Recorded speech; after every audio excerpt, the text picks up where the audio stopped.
तुलसी माता की पौराणिक कथा। प्राचीन काल में एक लड़की का जन्म राक्षस कुल में हुआ, जिसका नाम वृंदा था। दैत्यराज कालनेमी जैसे राक्षस परिवार में जन्म होने के बाद भी वृंदा भगवान विष्णु की परम भक्त थी। जब वृंदा बड़ी हुई तो उसकी शादी जालंधर नामक दैत्य से हो गई। जालंधर काफी शक्तिशाली राक्षस था, जिसका जन्म भगवान शिव के तेज के कारण समुद्र से हुआ था।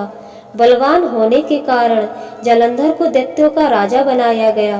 वृंदा से शादी करने के बाद जालंधर की शक्ति और पराक्रम बढ़ता ही गया। उसे किसी भी तरह से हराना मुश्किल था। जालंधर के बढ़ते अहंकार व आतंक से सभी देवता परेशान थे। जालंधर की बढ़ती ताकत के पीछे उसकी पत्नी वृंदा की विष्णु भक्ति और सतीत्व था। जालंधर अपनी शक्ति और अहंकार में चूर होकर स्वर्ग की देवियों पर काबू पाने की कोशिश करने लगा। इसी दौरान एक बार उसने माता लक्ष्मी को पाने का प्रयास किया, परंतु समुद्र से जन्म लेने के कारण माता लक्ष्मी जी ने उसे अपना भाई बना लिया। फिर उसकी नजर माता पार्वती पर गई और उन्हें पाने के लिए जालंधर ने माया जाल बनाया। अपने माया जाल से जालंधर ने शिवजी का रूप धारण किया और माता पार्वती के समीप जाने का प्रयास करने लगा। उसी वक्त माता पार्वती ने उसे पहचान लिया।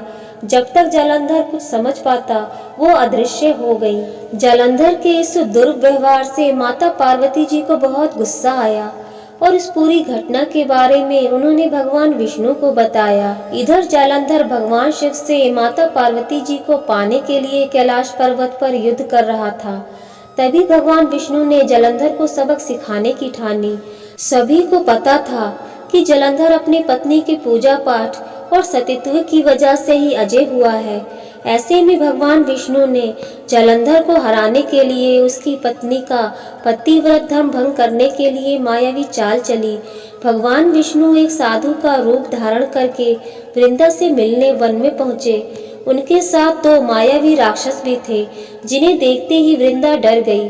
तभी भगवान विष्णु ने उन दोनों राक्षसों का वृंदा के सामने ही वध कर दिया। वृंदा यह देख समझ गई कि ये कोई आम व्यक्ति नहीं है। उसी पल वृंदा ने साधु से अपने पति के बारे में पूछा। साधु बने भगवान ने अपनी माया शक्ति से दो बंदर प्रकट किए।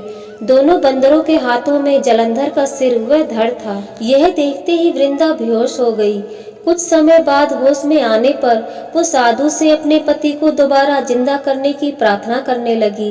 वृंदा की विनती सुन वृंदा की आंखों के सामने साधु ने अपनी माया से जालंधर के कटे हुए शरीर के हिस्सों को जोड़ दिया और स्वयं उस शरीर में प्रवेश कर गए। वृंदा को जरा सा भी अंदाजा नहीं था कि उसके साथ ऐसा छल किया गया है। जालंधर का रूप धारण किए हुए विष्णु जी को वृंदा अपना पति समझकर रहने लगी। वृंदा के ऐसे करने से उसका सतीत्व भंग हो गया, जिसके बाद जालंधर कैलाश पर्वत में युद्ध हार गया। जब वृंदा को सच का पता चला तो उसने गुस्से में विष्णु भगवान को पत्थर बनने का श्राप दे दिया। इस घटना के बाद वृंदा स्वयं सती हो गई। जिस स्थान पर वह भस्म हुई, वहां तुलसी का पौधा प्रकट हुआ। विष्णु भगवान वृंदा की पति भक्ति से प्रसन्न हुए और उन्होंने कहा, हे वृंदा, तुम्हारी पति भक्ति देखने के बाद तुम मुझे प्रिय लगने लगी हो। अब सदैव तुम मेरे साथ तुलसी के रूप में रहोगी। तुम्हारे तुलसी रूप का जो भी व्यक्ति मेरे शालिग्राम के साथ विवाह कराएगा, उसे 1000 गुना यश व पुण्य प्राप्त होगा। जिस भी मनुष्य के घर तुलसी का वास होगा, उस घर में कभी भी असमय यमदूत नहीं आएंगे। आगे भगवान ने कहा, तुलसी के पौधे की पूजा करने वालों को गंगा व नर्मदा में स्नान करने के बराबर पुण्य प्राप्त होगा।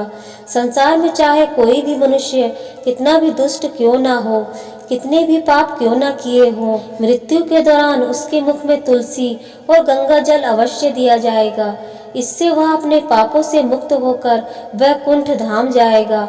इसके अलावा जो व्यक्ति तुलसी और आंवला के पेड़ की छाया में पितरों का श्राद्ध करेगा, उसके पितरों को मोक्ष मिलेगा। तुलसी माता की जय।